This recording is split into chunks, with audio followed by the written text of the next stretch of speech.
I sat there in the courtroom, the air thick with tension, my hands resting on the wooden table in front of me, feeling every scratch and groove under my fingertips. Across from me was Camilla, my soon-to-be ex-wife, her perfectly styled hair and sharp gray suit making her look like she'd already won. Next to her, Griffin Leary, her lawyer, leaned back in his chair with that smug grin plastered across his face, like he was enjoying every second of my downfall. The divorce hearing had dragged on for hours, and now we were at the end, the part where they divide up our lives like it was some garage sale. Griffin's voice cut through the room, sharp and mocking. "Enjoy your new life. You'll be leaving with nothing," he said, his eyes glinting with victory. Camilla didn't even look at me when she spoke, her words cold and quick. "You should have been a better husband." I felt my heart slam against my chest, a hot rush of anger mixing with something heavier. Regret. Maybe, or just plain hurt. But I didn't let it show. I kept my face steady, my jaw tight, my eyes locked on the judge's weathered hands as he shuffled papers in front of him. The judge, a tired-looking man with gray hair and a voice like gravel, turned to me. "Mr. Rhodes, do you have any final words before I make my ruling?" he asked, peering over his glasses.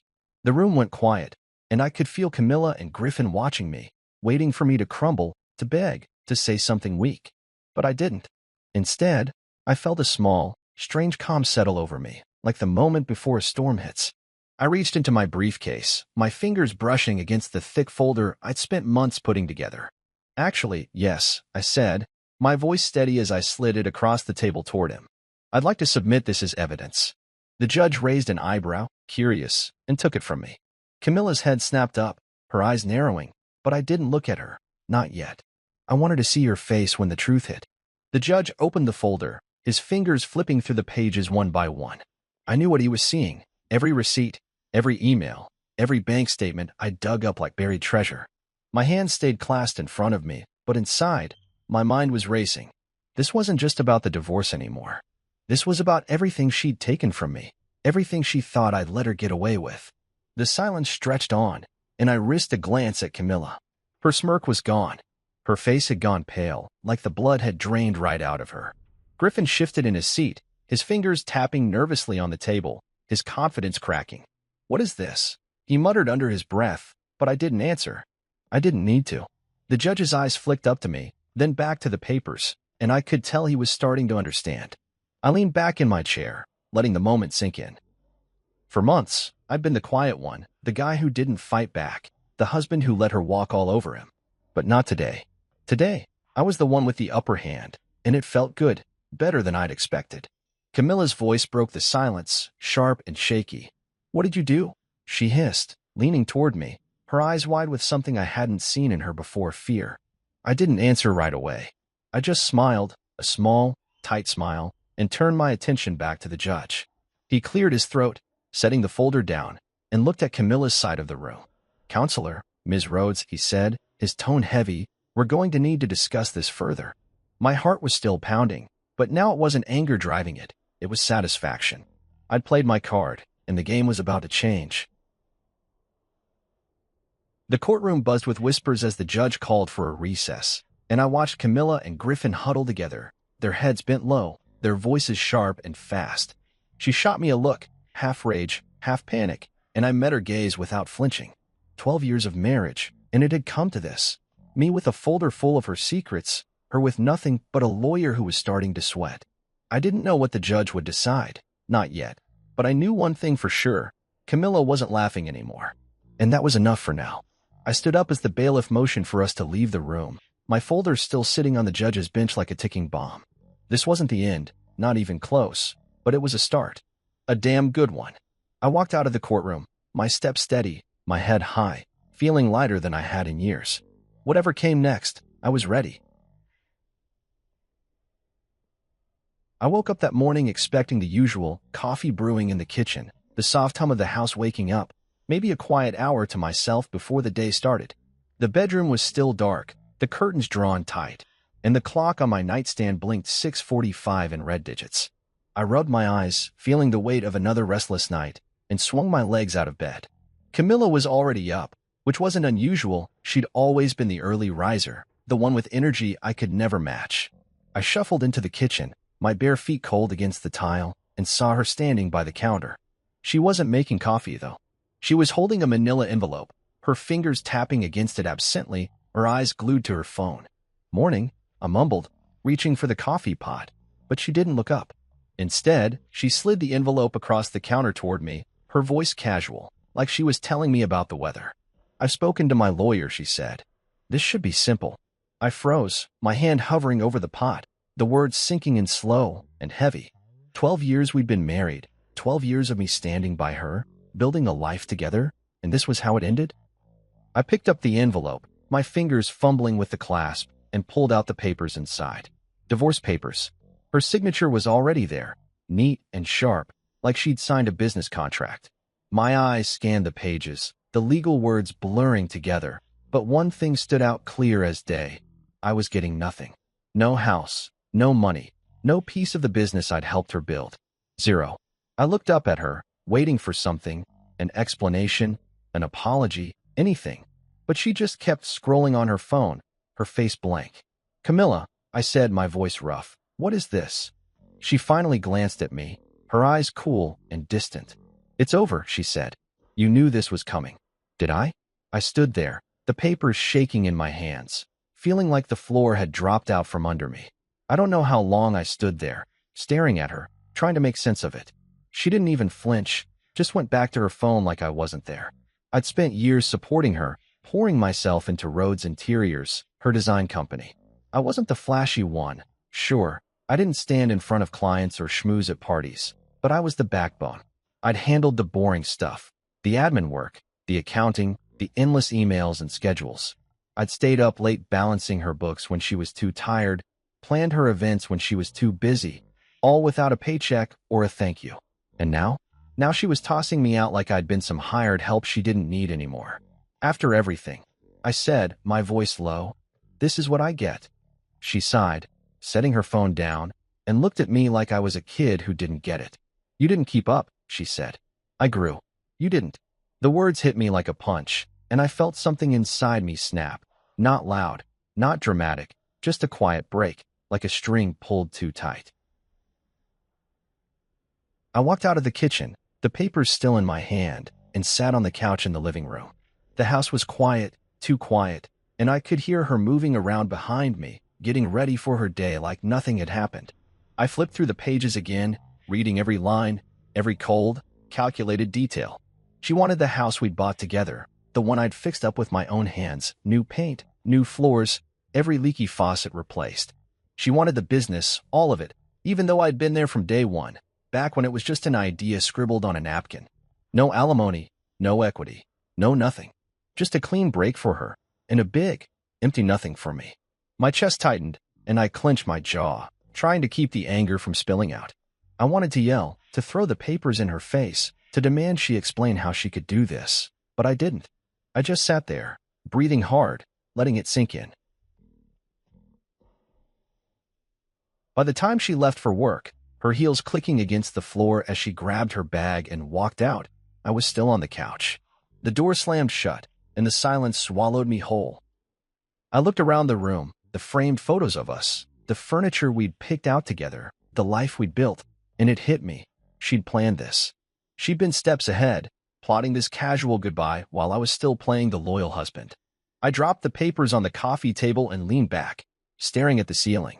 I could have begged her to stay, could have fought right then and there, but what was the point? She'd made up her mind, and I wasn't in it anymore. But as the minutes ticked by, something else started growing inside me, not just hurt, not just anger, but a spark of something harder, something sharper. I wasn't going to let her walk away with everything. Not like this. I didn't know how yet, but I'd find a way to fight back. That morning, when she handed me those papers, she thought she'd ended it. She didn't know she'd just started something bigger. I wasn't always the guy sitting quietly in the background, letting life happen around me. I used to be more than that. And that morning after Camilla dropped the divorce papers on me, I couldn't stop thinking about how it all started. I sat in the living room, the same spot where I'd stared at those papers, but now my mind was drifting back to the early days, back when Camilla and I were a team. The house was still quiet, the kind of quiet that presses down on you, and I could almost hear the echoes of how things used to be.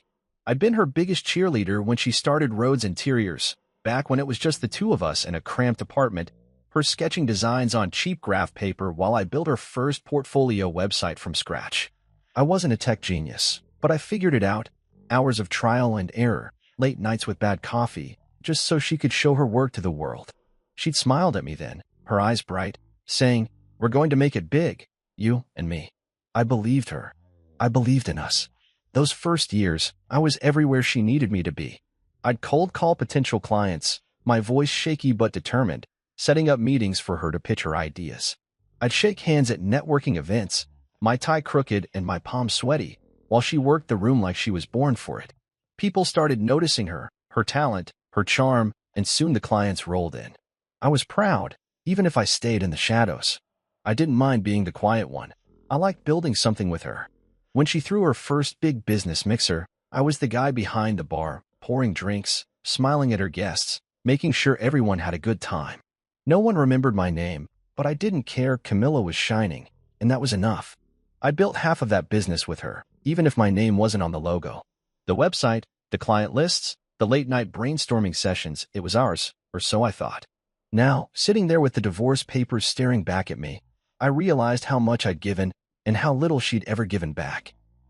The house felt emptier than ever, every corner reminding me of what I'd put into it.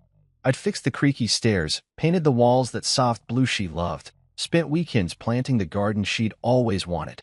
And Rhodes Interiors? I'd been the one tracking expenses when she forgot, chasing down payments from slow clients, keeping the books balanced so she could focus on designing. I never asked for credit, never demanded a title. I just did it because I loved her, because I believed in her dream. But she'd taken it all and made it hers, like I'd never existed. The anger was still there, simmering under my skin, but it wasn't just anger anymore, it was clarity. I knew that business inside and out, better than she thought I did. That was my edge, and I was going to use it. I grabbed my phone and scrolled through my contacts, my thumb hovering over a name I hadn't called in years, Zaire. He'd been a friend back in college, a guy who'd always had my back, and now he was a paralegal at some small firm downtown. I hit call, my heart picking up as it rang. "Hey, man," he answered, his voice warm but surprised. "Been a while." I didn't waste time with small talk. "I need your help," I said, keeping it simple. "Camilla's trying to take everything, divorce stuff. I've got some ideas, but I need someone who knows the legal side." He didn't hesitate. "Say no more. Meet me tomorrow, coffee shop on 5th. We'll figure it out." I thanked him, feeling a small weight lift, and then dialed another number. Noah, a freelance tech guy I'd met at one of Camilla's events. He was quiet like me, but sharp, the kind of guy who could dig into anything digital. "Noah," I said when he picked up, "I need you to track some stuff, old files, accounts, passwords. Can you do it?" He laughed, a short, dry sound. "If it's online, I can find it. Send me what you've got." That afternoon, I started pulling things together. I rummaged through the home office, her office, technically, where I'd spent countless hours working for free. Old laptops, stacks of papers, USB drives she'd forgotten about. She'd always been careless with the details, leaving me to clean up the mess, and now that was going to bite her. I found backups of early business files, client lists I'd typed up, even some login info scribbled on sticky notes she'd tossed aside. My hand shook a little as I plugged in a dusty drive and watched the screen light up with folders, years of data she thought I'd never touch. I didn't know exactly what I was looking for yet, but I knew there was something. She'd gotten sloppy over the years, too confident, and I'd been too loyal to notice. Not anymore. By the time the sun dipped below the horizon, casting long shadows across the room, I had a plan taking shape. Zaire would help me figure out what was legal, what I could use. Noah would dig deeper, crack into accounts she'd locked me out of. And me?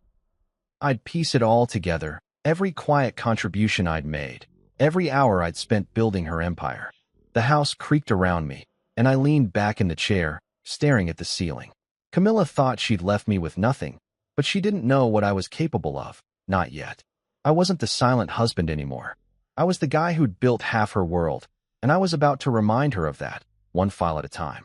The nights started blending together after that morning with the divorce papers, each one stretching out long and restless as I sat alone in the house, digging through the past. The living room had become my war room. Papers scattered across the coffee table, my laptop glowing in the dark, a half-empty mug of cold coffee, sitting forgotten by my side. I'd always been the organized one, the guy who kept track of the details Camilla ignored, and now that was my weapon. I started small, pulling up old files from the USB drives I'd found, flipping through stacks of receipts she'd shoved into drawers years ago.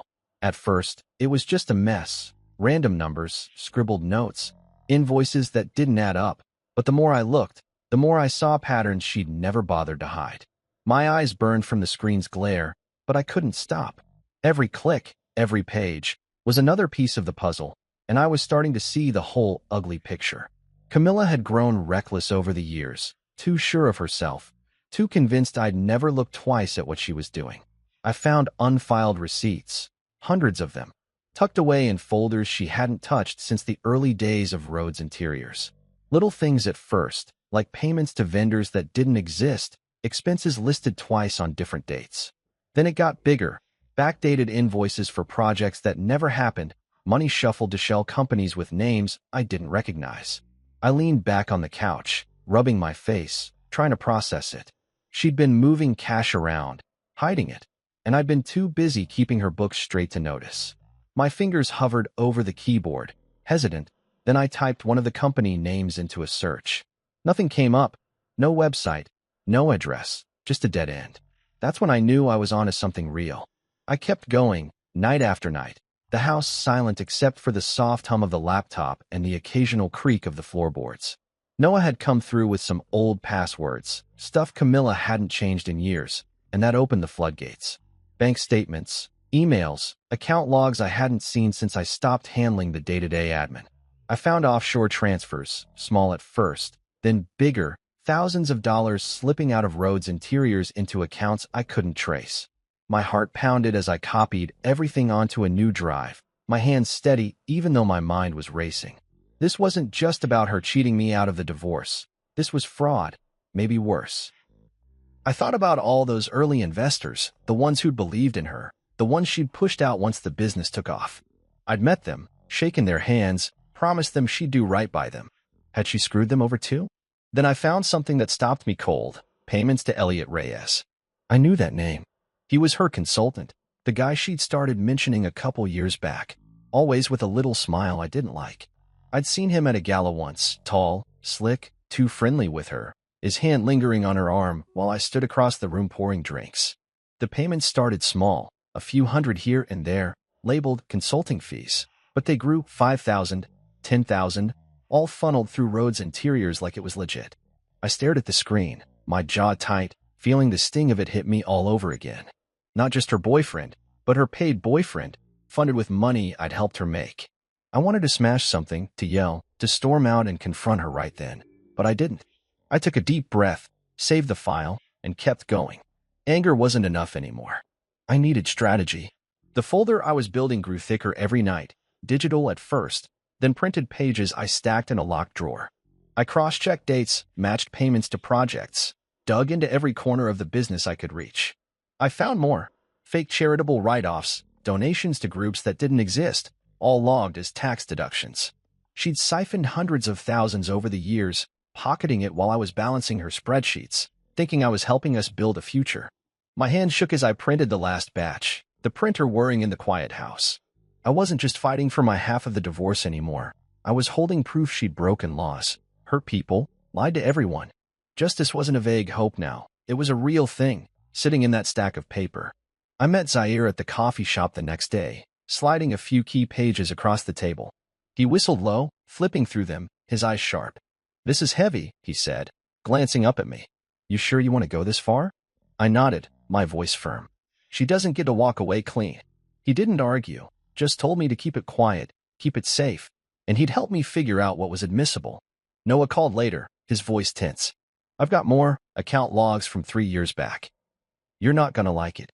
He emailed me the files, and I spent another night connecting dots, my coffee going cold again. Every new piece made the picture clearer. Camilla hadn't just betrayed me, she'd built her success on a house of cards. And I was about to pull it down. The courtroom felt different that day, heavier somehow, like the air itself knew something big was about to happen. I sat at my table, my hands resting on the smooth wood, my folder sitting in front of me like a loaded gun I'd finally get to fire. Across the room, Camilla perched in her chair, her posture stiff, her eyes flicking between me and the judge. Griffin Leary sat beside her, his usual smirk dialed back to something tighter, less sure. The divorce hearing had been dragging on for weeks, but this was it, the final moment, the one I'd been building towards since that morning she handed me those papers. My attorney, Delilah Chin, gave me a small nod from her seat next to me, her calm confidence steadying my nerves. I'd handed her the folder days ago, and she'd told me, "This changes everything, just wait for the right time." That time was now. The judge shuffled his papers, his glasses perched low on his nose, and looked up at us. "We're here to finalize the division of assets," he said, his voice dry and procedural. "Any last submissions before I rule?" Griffin stood, smoothing his tie, ready to launch into some polished speech about why Camilla deserved it all, the house, the business, every dime. But before he could get a word out, I raised my hand. "Your Honor," I said, my voice steady even though my heart was hammering, "I have something to submit." The judge nodded, curious, and I slid the folder across the table to the bailiff, who carried it up to the bench. Camilla's head snapped toward me, her eyes narrowing, but I kept my gaze on the judge. This was my moment, and I wasn't going to let her stare me down. He opened the folder, his fingers moving slowly at first, then pausing as he read. The room went quiet, the kind of quiet where you can hear your own breathing, and I watched his expression shift, his brows furrowed, his mouth tightened. I knew what he was seeing, the tax evasion records, the investor fraud, the fake charitable write-offs I'd spent nights uncovering. Pages of bank statements showing offshore transfers, invoices for shell companies, payments to Elliot Reyes labeled as consulting when they were anything but. I'd laid it all out, dates, amounts, proof she'd siphoned hundreds of thousands from Rhodes Interiors into her own pockets. My hands stayed clasped in front of me, but inside, I was buzzing, every nerve alive with the weight of what I'd done. This wasn't just about me anymore. It was about showing who she really was. Griffin shifted in his seat, his fingers tapping the table, his face tightening as the judge kept reading. Camilla leaned toward him, whispering something sharp and fast, but he shook his head, his eyes locked on that folder like it was a bomb about to go off. And it was. I'd made sure every piece was airtight. Zaire had checked the legal angles, Noah had pulled the digital trails, and I'd connected it all. The judge flipped another page, then another, his silence stretching out until it felt like the whole room was holding its breath. Finally, he set the folder down, his hands resting on it, and looked up at Camilla's side of the room. "Ms. Rhodes," he said, his voice low and serious, "these are serious allegations." My chest tightened, but I didn't move, didn't flinch. Let the evidence talk. I didn't need to say a word. Griffin shot to his feet, his voice louder than it needed to be. "Your Honor, this is irrelevant to the divorce proceedings. This is a stunt, a desperate attempt to—" The judge cut him off with a raised hand, his eyes sharp. "Sit down, counselor. I'll decide what's relevant." Griffin sank back into his chair, his face red, and I caught the smallest tremble in Camilla's hands as she clasped them in her lap. She wasn't smirking now. She wasn't even looking at me, just staring straight ahead, her jaw tight, her skin pale. I leaned back in my chair, letting the moment settle over me like a wave. For months, I'd been the one on the ropes, the guy she thought she could toss aside with nothing. But now? Now she was the one squirming, and I was the one holding the cards. The judge cleared his throat, flipping back to the first page of the folder, and started asking questions, slow, deliberate ones, directed at Camilla's team. "Can you explain these transfers to an account in the Cayman Islands, dated 3 years ago?" he asked. Griffin stumbled over his words, something about business expenses, but the judge wasn't buying it. "And these payments to Mr. Reyes, what consulting services did he provide, exactly?" Camilla's voice broke in, sharp and shaky. "That's private. This doesn't belong here." But the judge didn't let up, his tone growing harder with every question. I sat there, silent, watching it unfold, feeling the shift in the room. Delilah leaned toward me, her voice a whisper. "You did it." They're rattled. I nodded, barely, keeping my eyes on the judge. This wasn't about gloating. It was about justice, and it was finally happening. By the time he called a recess, the air was thick with tension, and Camilla's team was scrambling. Griffin gathered his papers, his movements jerky, while Camilla shot me a look, pure venom, her eyes blazing with something I hadn't seen in her before. Fear, maybe, or fury, or both. I met her gaze, calm and steady, and didn't look away until she turned back to Griffin, her whisper sharp and urgent. The bailiff ushered us out, and I stood, my legs steady even though my pulse was still racing. Delilah clapped me on the shoulder as we walked into the hallway. "That folder's a game changer," she said. They didn't see it coming. I nodded, feeling the weight of it all. The nights of digging, the years of being invisible, finally paying off. Camilla thought she'd won before the fight even started. She was wrong. That night after the courtroom showdown, I was back in the house, pacing the living room, the folder still burning a hole in my mind. The TV flickered in the background, some late-night news I wasn't really watching, but the quiet felt too heavy to sit in alone. My phone sat on the coffee table, dark and silent, until it buzzed hard against the wood, jolting me out of my thoughts. Unknown number. I hesitated, my thumb hovering over the screen, then picked it up. "Hello," I said, my voice rough from hours of not talking. There was a pause, then a deep voice came through, low and raspy, like it was trying to hide itself. "Back off," it said. No hello, no explanation, just those two words, sharp and cold. My stomach twisted, but I kept my tone steady. "Who is this?" Another pause, longer this time, then a click. The line went dead. I stared at the phone, my heart thudding, wondering if I'd imagined it. But I hadn't. Someone was scared enough to call me in the middle of the night. The next morning, Delilah's name lit up my screen before I'd even poured my coffee. "Camilla's team filed a motion," she said, her voice brisk but calm. "They want to settle, full offer, house included, some cash too." I leaned against the kitchen counter, the mug warm in my hands, and let that sink in. A settlement. After everything, the folder, the evidence, the judge's questions, they were waving a white flag. But it didn't feel like victory. It felt like a bribe, a desperate grab to shut me up before I pushed harder. "They're scared," Delilah added. That folder hit a nerve. I nodded, even though she couldn't see me, my mind already spinning. "What do you think?" I asked. She didn't hesitate. "We've got them on the ropes. If you want more, we keep going." I set the mug down, staring out the window at the empty street. More. I wasn't done, not yet. Then things started getting weird. Delilah called again that afternoon, her tone tighter this time. "My office got broken into last night," she said. "Files tossed, nothing big taken, just a mess. Cops think it's random." But she didn't finish, and she didn't need to.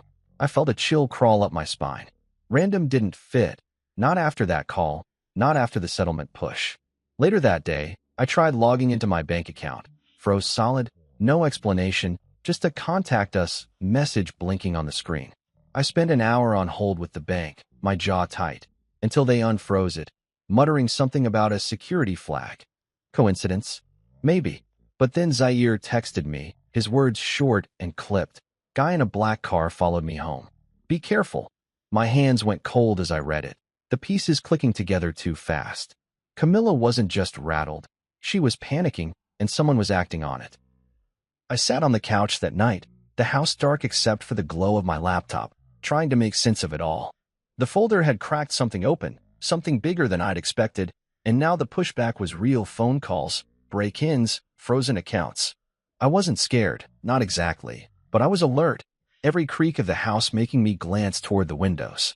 Then my email pinged, a new message from an address I didn't know, no name, just numbers and letters mashed together. The subject line stopped me cold. "Check the attachments before it's too late." My pulse kicked up, and I clicked it, half expecting a virus or a scam. Instead, it was photos, grainy, but clear enough. Camilla and Griffin at a cafe, heads bent close, and a woman I didn't recognize sitting across from them. Sharp suit, dark hair, a notepad in her hand. The timestamp on the images, 2 days ago. I zoomed in, my eyes narrowing, trying to place her. Something about her felt off, too stiff, too focused. I forwarded the email to Noah with a quick note. "Who's the woman?" He got back to me in 20 minutes, his reply short, "Working on it. Give me a day." I leaned back, staring at the screen, the photos still open. Whoever sent this wanted me to see it, wanted me to know Camilla was scrambling. But why? Was it a warning, a threat, or something else? I couldn't sleep after that, kept the lights on, kept checking the locks, my mind running circles around what I'd stirred up. The settlement offer sat in my inbox too, forwarded by Delilah, but I didn't touch it. This wasn't about money anymore. It was about the truth, and I was too close to back off now. The next day, Noah called, his voice low and quick. "That woman?" "Special Agent Thea Morgan, FBI Financial Crimes." I dug into some public records. Rhodes Interiors is on their radar. Money laundering, maybe more. My breath caught, the phone heavy in my hand. FBI. Suddenly, the break-in, the call, the tale on Zaire, it all made sense. Camilla wasn't just fighting me. She was fighting something way bigger, and I'd accidentally stepped right into it. What do I do? I asked, my voice quieter than I meant it to be. Noah didn't sugarcoat it. Keep your head down, but don't stop. They're watching her, not you, yet. I hung up, my hand shaky, and looked at the photos again. Camilla's face in the cafe, tense and sharp, told me everything. She was cornered, and I was the one holding the match. The house felt like a cage that week, every shadow sharper, every noise louder. After that anonymous email dropped those photos in my lap, I kept them open on my laptop, staring at Camilla and Griffin huddled with Special Agent Thea Morgan, the FBI's financial crimes expert, in some tucked-away cafe. My coffee sat cold on the table, untouched, as I tried to wrap my head around it. Rhodes Interiors wasn't just a messy divorce battle anymore. It was a federal investigation, and I'd stumbled right into the middle of it. My phone buzzed every few hours. Texts from Zaire checking in, updates from Noah digging deeper, Delilah keeping me posted, but I couldn't shake the feeling that I was being watched too. The late-night call, the break-in at Delilah's office, my bank account freezing, it wasn't random. Camilla was desperate, and desperation made people dangerous. But I wasn't backing down. Not now. Not when I was this close to seeing it all unravel. I met Delilah at her office a few days later, stepping over the mess the break-in had left. Papers still scattered, a cracked picture frame leaning against the wall. She handed me a sealed file, her eyes steady but serious. "This came from a source I trust," she said, tapping it with her finger. "Open it when you're alone." I nodded, tucking it under my arm, my stomach tightening. Back home, I locked the door, pulled the curtains, and sat at the kitchen table, the file staring back at me. My hands hesitated, then ripped it open. Inside was an affidavit, signed by Kaylee Duran, Griffin's junior associate. I'd met her once, a quiet girl with nervous hands, always trailing behind him at hearings. Now she was a whistleblower, and her words hit like a hammer. She laid it all out. Camilla faking bids to overcharge clients, manipulating contracts, funneling kickbacks to big corporate contractors. Worse, Griffin knew. He'd helped cover it up, signing off on the lies. My breath caught as I read, the pages shaking in my hands. This was the smoking gun, and it wasn't just about the divorce anymore. It was criminal. I leaned back in the chair, the kitchen dark except for the glow of the lamp overhead, my mind racing. Kaylee's affidavit tied everything together, the shell companies, the offshore accounts, the payments to Elliot Reyes. Camilla had built Rhodes Interiors into a front, a shiny mask for something dirty, and I'd been too busy playing the loyal husband to see it. But now I saw. The FBI was circling, Thea Morgan's presence in those photos proof they were closing in. Delilah had confirmed it over the phone that morning. The feds are watching her company, money laundering through design contracts. Your folder probably tipped them off. I didn't know if I'd started this or just sped it up, but either way, I was in it now. The threats, the call, the break-in, weren't just Camilla's panic. They were her trying to plug a leak that was already flooding. My phone buzzed again as I sat there, another unknown number. I picked it up, my voice low. "Yeah." A text popped up instead of a voice. "You don't want to be part of this." My jaw tightened, and I typed back, "Too late." No reply came, but I didn't expect one. I set the phone down, my hands steady now, the affidavit still open in front of me. Whoever was texting, whoever had tailed Zaire, they thought they could scare me off. They didn't know me, not the real me, the guy who'd spent years building something only to watch it get stolen. I wasn't the silent husband anymore. I was the guy with proof, the guy who'd accidentally kicked over a hornet's nest, and I wasn't running from it. I called Noah that night, my voice quiet but firm. "You still digging?" He sighed, the sound crackling through the line. "Yeah. Found more encrypted emails between Camilla and some guy named Jonas Fick. Took me hours to crack, but it's shady. Offshore accounts, coded transfers. I'll send it over." My heart picked up. Jonas Fick. I didn't know the name, but it felt heavy, like another piece I hadn't seen yet. "Thanks," I said. "Keep it safe." He laughed, short and dry. "You too, man. This is getting wild." Wild didn't cover it. When the files hit my inbox, I skimmed them, dates, amounts, cryptic messages about cleaning the books. It was more fuel, more ammo, and I added it to the growing pile. The affidavit, the photos, Noah's finds, it was a mountain now, and Camilla was standing at the bottom, about to get buried. I didn't sleep much that night, the house creaking around me, my mind too full to rest. The FBI angle changed everything. Thea Morgan wasn't meeting Camilla to chat about interior design. She was hunting, and I'd handed her a map with that folder in court. But I wasn't just a bystander anymore. The threats kept coming, subtle but real, and I knew Camilla's team was scrambling. Griffin's name on that affidavit meant he was sinking too, disbarment at best, jail at worst. I paced the living room, the photos and files spread out like a war plan, and felt the shift inside me. This wasn't about fairness or getting my share. It was bigger, messier, a fight I hadn't signed up for but couldn't walk away from. I was standing at the edge of something huge, and all I could do was keep pushing forward, one step at a time. The days after that affidavit landed in my hands felt like walking through a storm, everything moving fast, dark clouds closing in, but I kept my footing. I sat in the living room most nights, the lamp casting long shadows across the papers and files spread out on the coffee table, my laptop humming as I cross-checked every new piece Noah sent me. Kaylee Duran's words kept echoing in my head, Camilla faking bids, Griffin signing off on kickbacks, the whole shiny facade of Rhodes' interiors crumbling under the weight of her lies. I'd known she'd screwed me over, but this was a machine, a calculated grind that chewed up clients, investors, even me, all to keep her pockets full. The FBI was in it now, Special Agent Thea Morgan's face from those cafe photos stuck in my mind, and I was starting to feel the heat too. The threats weren't stopping, and they weren't subtle anymore. It started with another text that week, late at night while I was poring over Jonas Vic's encrypted emails. My phone buzzed, the screen lighting up the dark room. You don't want to be part of this. Same message as before, same unknown number. I stared at it, my thumb hovering over the reply button, but I didn't type anything this time. Instead, I tossed the phone onto the couch and went back to the emails, dates, coded phrases, transfers to accounts I couldn't trace. Whoever was texting thought I'd scare easy, but they didn't get it.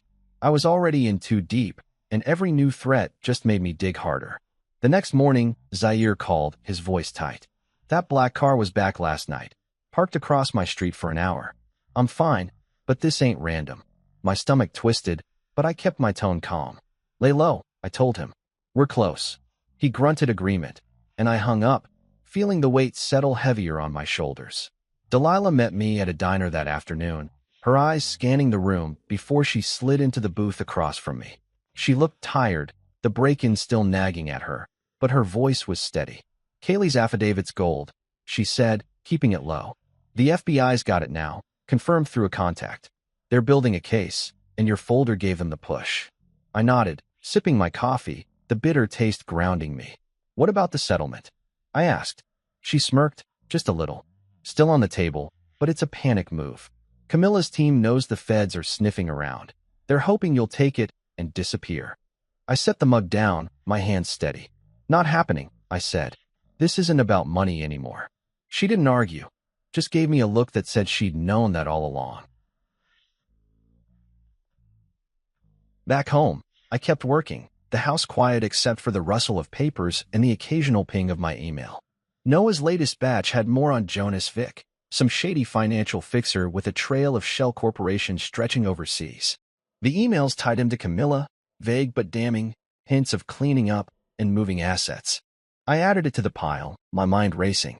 The affidavit had already blown the lid off, Kaylee spilling about fake bids and kickbacks. But this was the next layer, the deeper dirt.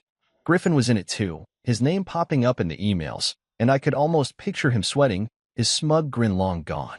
The FBI had the case now, Delilah said, and I wondered how much they'd already known before I handed over that folder. Then the threats ramped up again. I woke up one morning to find my car's windshield cracked, nothing stolen, just a spider web of glass like someone had taken a bat to it.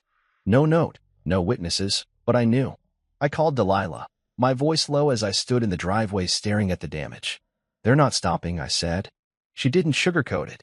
They're scared, and scared people get stupid. Keep everything locked down, files, doors, all of it.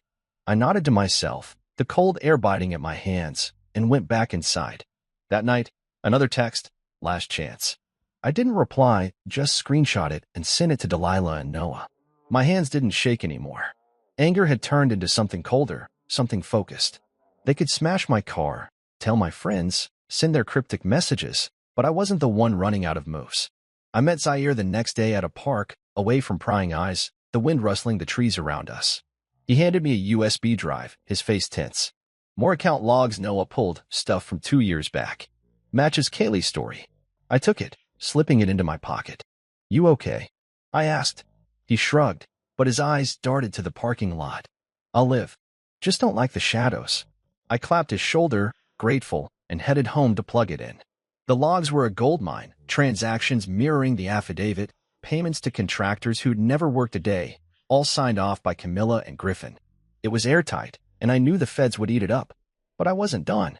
I wanted every loose end tied, every secret dragged into the light. By the end of the week, I sat in the dark again, the pile of evidence towering on the table. The FBI was moving, Camilla's team was cracking, and I was still here, the guy they'd underestimated. The threats kept coming, but they were noise now, desperate, flailing noise. I wasn't just fighting for me anymore. I was in the middle of something bigger, something that could take her down for good. And I was ready to see it through, no matter what they threw at me next. The final hearing crept up fast, and by the time I walked into that courtroom again, I felt like a man who'd been running a marathon, tired, but too stubborn to stop. The air was thick with tension, the kind you could feel in your bones, and I took my seat next to Delilah, my hands resting on the table, steady despite the storm inside me. Across the room, Camilla sat rigid, her face drawn tight, like she hadn't slept in days. Griffin was beside her, his tie slightly crooked, his usual swagger replaced by a twitchy edge. The folder I'd submitted weeks ago had done its damage, cracked their armor, set the FBI sniffing, but I wasn't done. I'd spent every night since then building more, digging deeper, and now I had one last play. The judge banged his gavel, the sound sharpened the quiet room, and called us to order. "Closing statements," he said, his voice gruff. "Let's wrap this up." Griffin stood first, his hand smoothing his jacket, trying to pull himself together. He launched into a speech, polished, rehearsed, all about how Camilla deserved the business, the house, everything, because she'd built it from the ground up. His voice was loud, confident at first, but I caught the cracks, the way his eyes flicked to me, the slight stumble over his words. He was nervous, and he should have been. The settlement offer was still on the table, bumped up since the last hearing, a fat stack of cash, and the house dangled like bait to make me go away. Delilah had forwarded it to me days ago, and I'd stared at it, tempted for half a second, freedom, a clean break, no more fighting. But I didn't come this far to cash out. I leaned forward as Griffin finished, my hands clasped, waiting my turn. The judge nodded at me. "Mr. Rhodes." I stood, slow and deliberate, feeling every eye in the room on me. "Your Honor," I said, my voice calm but firm, "I have one final file." I reached into my briefcase, my fingers brushing the edges of the new folder, thicker than the last, packed with everything Noah and Zaire had pulled since the affidavit. The courtroom went still, a hush falling over it like someone had hit mute. I handed it to the bailiff, who carried it up to the judge, and I watched Camilla's face as he took it. Her eyes widened, her hands gripping the table, and I saw the panic flash across her, raw, unguarded. Griffin shot up, his voice sharp. "Objection, Your Honor. This is irrelevant. A delay tactic." The judge didn't even look at him, just raised a hand. "Sit down," he said, his tone hard enough to make Griffin drop back into his chair, his face red. The judge opened the folder, his glasses slipping down his nose as he started reading. I knew what was in there: emails tying Camilla to Jonas Vick, the financial fixer Noah had tracked, proof of shell corporations funneling money overseas, transactions that matched Kaylee's affidavit down to the dollar. I'd spent nights piecing it together, cross-checking dates, connecting dots until my eyes burned. This wasn't just about Rhodes Interiors anymore. It was international fraud, a web bigger than I'd ever imagined. The judge's face darkened with every page, his fingers pausing, then flipping back to double-check. I stood there, my heart pounding but my stance steady, letting the evidence do the talking. Camilla whispered something to Griffin, her voice low and frantic, but he just shook his head, his hands clenched on the table. They were sinking, and they knew it. The room stayed quiet, the only sound the rustle of paper as the judge worked through the file. He stopped halfway, looked up at Camilla, his eyes narrow. "Ms. Rhodes," he said, "these documents suggest serious misconduct, beyond the scope of this divorce. Can your counsel explain?" Griffin fumbled, standing again, his words tripping over each other. "Your Honor, this is unverified. It's not part of the proceedings." The judge cut him off, his voice like steel. It's part of my courtroom now. Sit. Griffin sank down, his face pale, and I caught Camilla's hands trembling in her lap. She turned to me then, her eyes wide, her voice a harsh whisper across the room. You don't know what you've done. I met her gaze, unflinching, and smiled, just a small, tight curve of my lips. I think I do, I said, loud enough for her to hear, soft enough to keep it between us. The judge kept reading, his expression growing grimmer, and I knew it was over, not just the hearing, but her whole game. Delilah leaned toward me, her voice a murmur. You've got her. This is the knockout. I nodded, barely moving, my eyes on the judge. He finished the last page, set the folder down, and rubbed his temples like it had given him a headache. This court will recess, he said finally. I'm referring these documents to the proper authorities. We're done here. The gavel banged, and the room erupted, Griffin arguing with the bailiff, Camilla staring at the table, her face drained of color. I stood there, the noise washing over me, feeling the weight lift just a little. It wasn't about winning anymore. It was about ending it, about dragging every lie into the light. As we filed out, Delilah clapped me on the back, her grin sharp. You buried her, she said. I didn't smile back, just nodded, my mind already spinning ahead. Camilla's whisper stuck with me. You don't know what you've done, and I wondered what she meant. Was it a threat, a plea, or just the last gasp of someone who'd lost? I didn't know yet, but I'd find out. For now, I walked out of that courtroom, my head high, the folder's truth echoing behind me. She thought she could erase me. She was wrong. The week after the final hearing passed in a blur, like the world had sped up and left me standing still to catch my breath.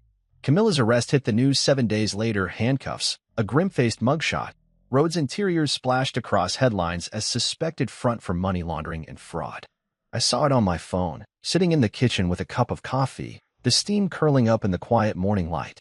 Her assets were frozen, the business collapsed overnight, clients pulling out faster than the feds could seize files. Griffin got disbarred within days, his name tied to the affidavit and those emails, his career torched. Jonas Fick, the shadowy fixer, vanished, no trace, no word, like he'd never existed. As for me, the judge's ruling came through. I got the house, a fair chunk of what was left of her accounts, and the satisfaction of knowing the truth had won. But it didn't feel like a win, not the way I'd expected. I stood in the living room that first night after the ruling, the house too big, too empty, every corner echoing with 15 years of a life that didn't exist anymore. The furniture was still there, the couch we'd picked out, the shelves I'd built, but it felt like someone else's now. I'd spent so long fighting, digging, proving I wasn't the nobody Camilla thought I was, and now it was over. The folder, the late nights, the threats, it had all led to this, and yet I didn't know what this was. I packed a small bag that evening, just clothes, a toothbrush, some papers, and locked the door behind me. The house could wait. I needed air, space, something new. I drove north, no real plan, just the hum of the road and the weight lifting off my chest with every mile. Pine Haven was where I landed, a quiet coastal town, all salt air and gray waves, far enough from the city to feel like a different world. The first morning there, I woke up in a rented cabin, the sound of the ocean creeping through the cracked window. No phone buzzing, no files to pore over, just the steady crash of water on rocks. I walked down to the beach, my shoes sinking into the sand, the wind tugging at my jacket. For the first time in years, I didn't have to be anywhere, didn't have to fix anything. I sat on a driftwood log, watching the tide roll in, and let my mind wander. Camilla's face flashed through it, her smirk in court, her panic at the end, but it didn't sting anymore. She'd lost everything, the business, the money, her freedom. I'd walked away with more than she'd ever meant to give me, but it wasn't about that. It was about me, about finally stepping out of her shadow and into something of my own. The days in Pine Haven stretched out slow and simple. I'd grab coffee at a little shop downtown, the barista nodding like I'd always been there. I'd walk the shore, picking up shells or just staring at the horizon, letting the salt air clear my head. The settlement money hit my account midweek, enough to start over, not enough to change the world, and I didn't touch it yet. I didn't need to. The house back home was mine to sell or keep, but I wasn't ready to decide. For now, this was enough. A bed, a roof, the sound of waves. I'd spent so long chasing justice, building that case, that I'd forgotten what it felt like to just breathe. Here, I remembered.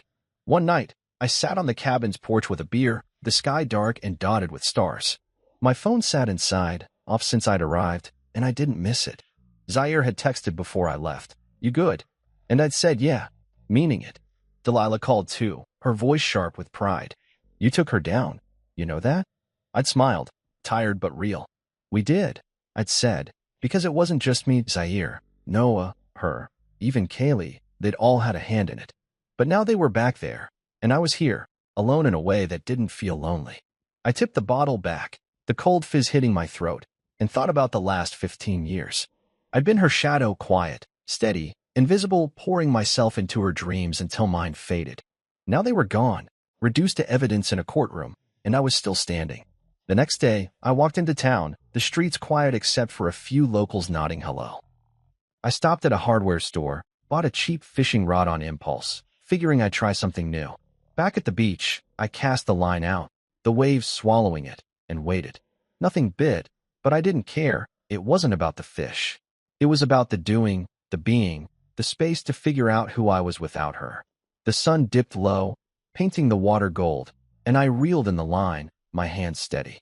No revenge fantasies played in my head, no gloating over her arrest. That was done.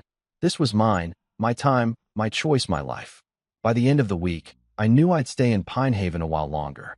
The cabin was cheap, the air was clean, and the noise in my head was finally quiet. I wasn't celebrating, wasn't mourning, just living, one day at a time.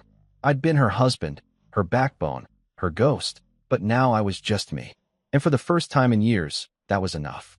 The ocean rolled on, endless and steady, and I watched it, feeling like a man who'd finally walked away, not from her, but towards something better.